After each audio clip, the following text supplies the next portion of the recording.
Hey there, folks! Welcome back for a little more fun with the Third Age. Now we are in Moria, having handed the Watcher his butt. I don't know if he has a butt. Having handed him some part of his anatomy twice, and we are getting ready to face the long dark of Moria. We've been running around with Barathor as our running around character for a while, and he's doing great on his experience, so now I'm going to put Idriel in the lead for a bit. Give us a different backside to watch running around, as well as give her a bit more experience. So, you know, any of you guys who were hoping to see some elf booty, good for you. And ladies, don't worry, we'll get more male back bacon later. Alright, here we go. Can I learn to run? Even as an elf, I'm not graceful. I'm sorry, folks. That's entirely my own personal failing there. Says it. There we go.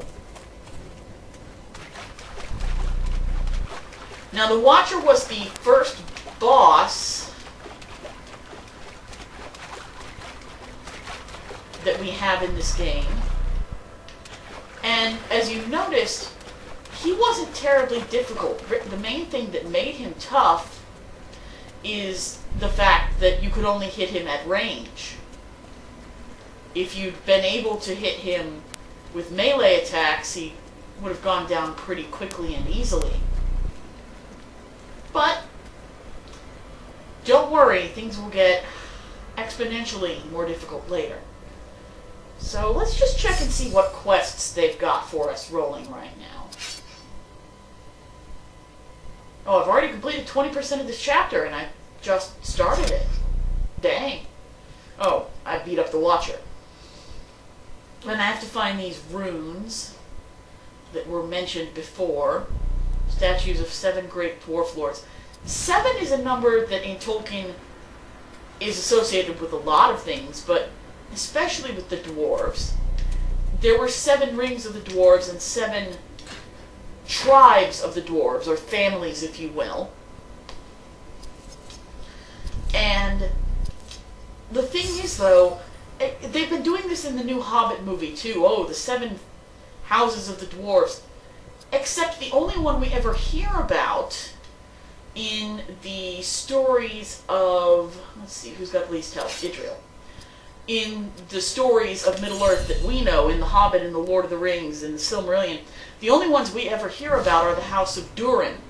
That's the dwarven tribe from which are descended Thorin, Gloin, Gimli, Kili-Fili, all the dwarves that we know and may or may not love. But, oh, there's a blinky thing coming up here. And I'm sure I'm going to have to fight for it. Yep, there we go. Ooh. Cave wargs? Well, alright then. Needless to say, these were not a thing in either the books or the movies, but I guess they felt like palette swapping some wargs would give them more enemy variety. But anyway, we never hear about the other 6 families. They're only named in, I think, the Unfinished Tales. But yeah, they're only given just a brief by-mention in some of the very obscure works. I can't name them off for you. That's how obscure they are. Although, maybe I'll do my homework and name them off for you another time. But the recent Hobbit movies and a lot of these apocryphal things are trying to pretend like all of these houses of dwarves were under the rule of the ruling family of Durin, of Thorin and King, which is not true. There were not 7 houses of dwarves that answered to Thorin or his ancestors, or if there were, they would have been 7 sub-houses of the House of Durin. Oh, this is talking about that nimble crafting elf stone that we picked up the other day. I don't know why it's talking about that now. But I will get around to showing you that in a while. But yeah, I don't know why the movies have been doing that and insisting that, oh, no, the 7 are beneath here. No, the 7 are bigger than that. You're inside a smaller loop of the Venn diagram when you're talking about the dwarves that we know and love, which are all from the House of Durin, and which is the house that built Khazad-dûm, the House of Durin. This is the house that Durin built. Multiple Durins, actually. Okay, Moria wargs. Let's get some explanation for this nonsense, shall we? Saruman admires the warg, the terrible creation that mocks the wolf. But he's not very funny at it. To spread terror, he unleashed them upon the lands surrounding Isengard. They are fast and powerful creatures, able to bring down a horse and rider. Few can withstand their attack. There is evidence they invaded Moria, but I avoided their dens. I hope you are as fortunate. Alright, that doesn't really explain how or why. You know, it's interesting, for all that in the movies they associate the wargs with the orcs that serve Saruman, there's no evidence, book or movie, oh, here's one of our runes that we're looking for, that Saruman created or even enhanced the wargs in any way.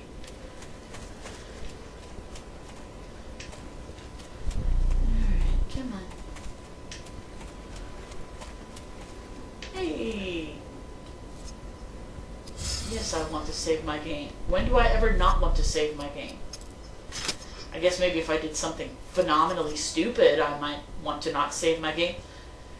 But that's really the thing. This game, and this is one good thing about the design of this game, it does not give you any opportunity to screw yourself over. There's no chance that you can mess up the game to a point where you accidentally made a decision that will make it impossible to complete the game. You can't even accidentally make a decision that will make it impossible to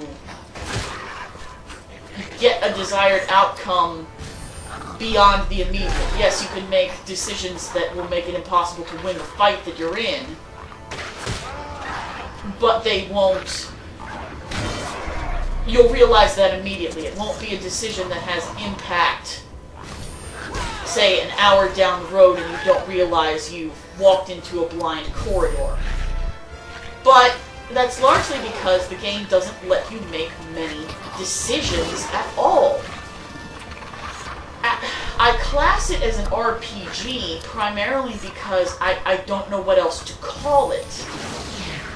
Because it plays like an RPG. It's got your turn-based combat. It's got your, your character selection and interaction like it was an RPG. But there's no role-playing in this role-playing game. There are no choices that you get to make beyond the tactical. There's no... Ooh, new armor for Barathor.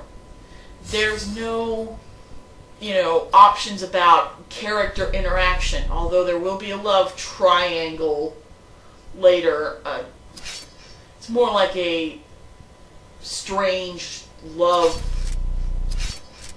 clumsily drawn scribble you'll see and wish you hadn't.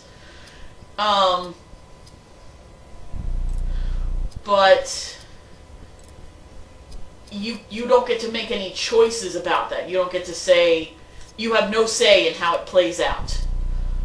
You have no say in what order you want to take your quests in, except you can decide to not do one right now. But there's no deciding like, oh, do we want to go into Moria or do we want to go over the pass of Carathrus? There's no deciding, oh, do we want to go into Osgiliath or do we want to continue down through Ithilien? No. No choices of that nature. It is linear as... I don't even know what to compare it to. I've heard people make complaints of, like, say, Final Fantasy 13 being incredibly linear, and I've heard that from people I trust, and I believe them, but I don't think it could possibly be as linear as this. There are no choices. There is no role playing. Here comes a plot critical battle. Oh, flames of doom. This is almost as annoying as Murder of Crows. Nothing is quite as annoying as Murder of Crows.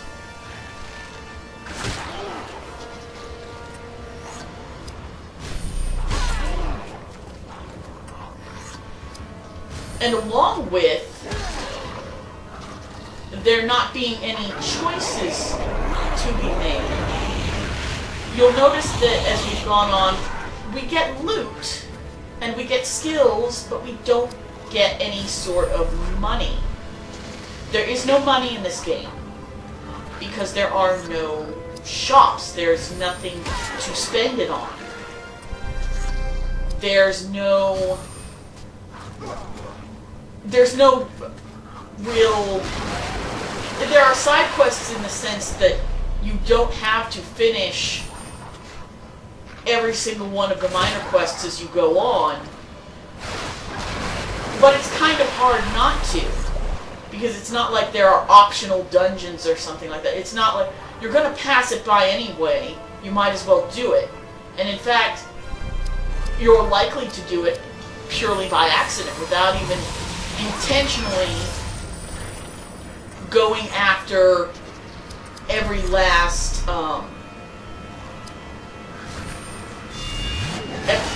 without intentionally being like, oh, I've got to clean this out. You'll probably clean it out without even having to try.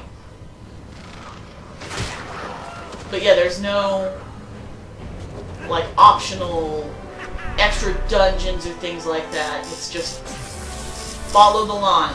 Follow the line all the way home. I might resent that remark, but I think you're right. What have you got there?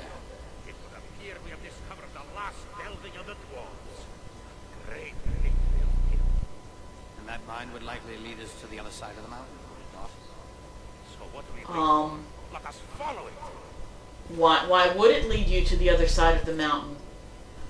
I would think it would lead down, not out.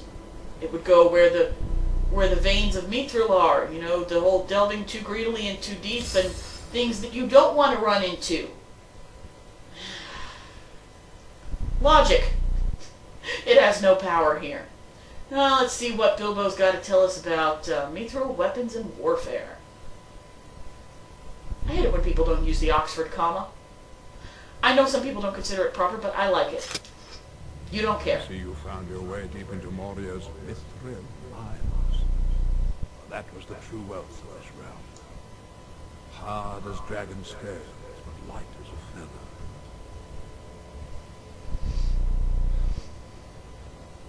It has no rival in times of war. Some seek it unto death. Some are given it freely. The lands you passed through were built around its trade. Now none dare seek it in these dark holes. Yes, none dare seek it in these dark halls. These dark halls that I advise you to walk through, I need to let that go. Oh, speaking of letting things go, it's time for us to go, so I will see you back here next time for more of the Third Age. Enjoy, guys. Catch you later.